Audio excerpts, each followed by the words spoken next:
Bonjour, je m'appelle Ruth Stromy. Moi c'est Sophie Genot. Bonjour, je m'appelle Lara Lemaire. Bonjour, moi c'est Margot Malinus.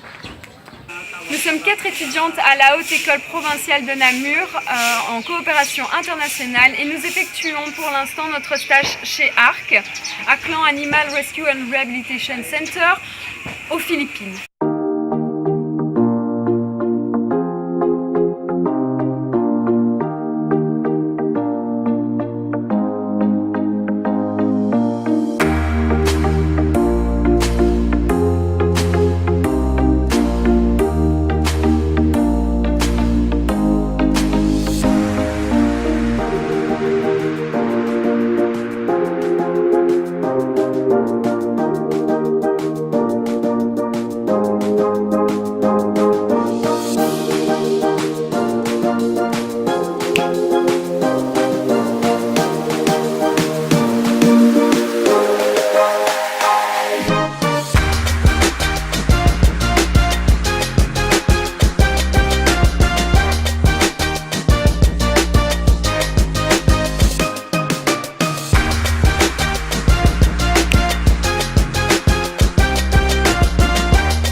Donc nous sommes dans un refuge pour animaux errants, surtout des chiens et des chats.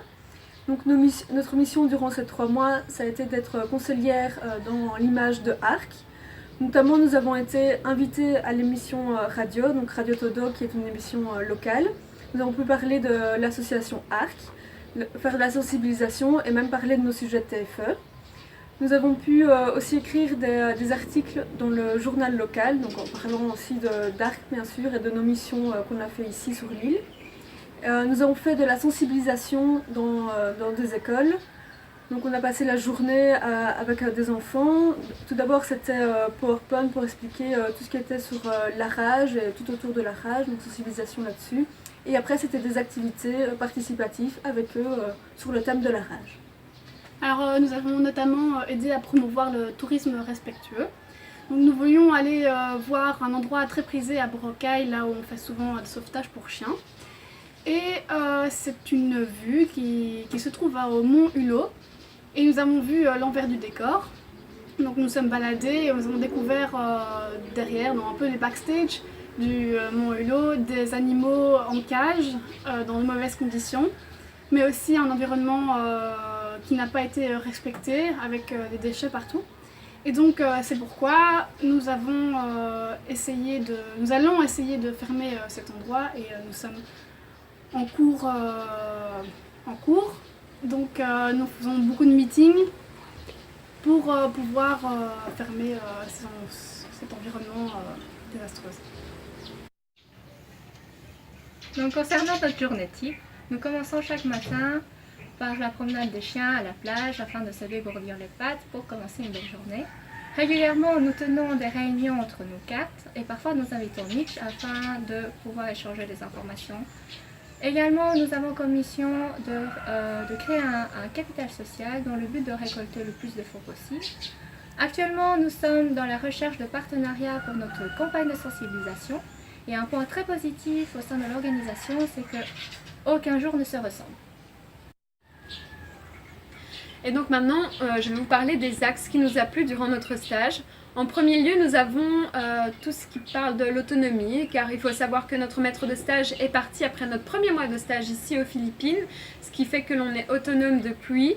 Et c'est aussi un peu gratifiant parce que ça veut dire qu'il nous fait confiance. Ensuite, nous avons eu la journée de sensibilisation pour la rage dans l'école qui nous a vraiment beaucoup plu. Puis tout ce qu'il y a différences culturelles aussi, ça c'était vraiment intéressant d'être sur le terrain et de voir les différences et de travailler avec eux.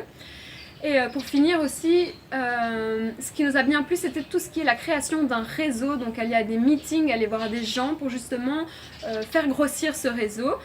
Et tout ça en fait nous a amené à une nouvelle façon de travailler qui nous a beaucoup plu durant ce stage. Alors, est-ce que nous nous sentons utiles dans l'organisation?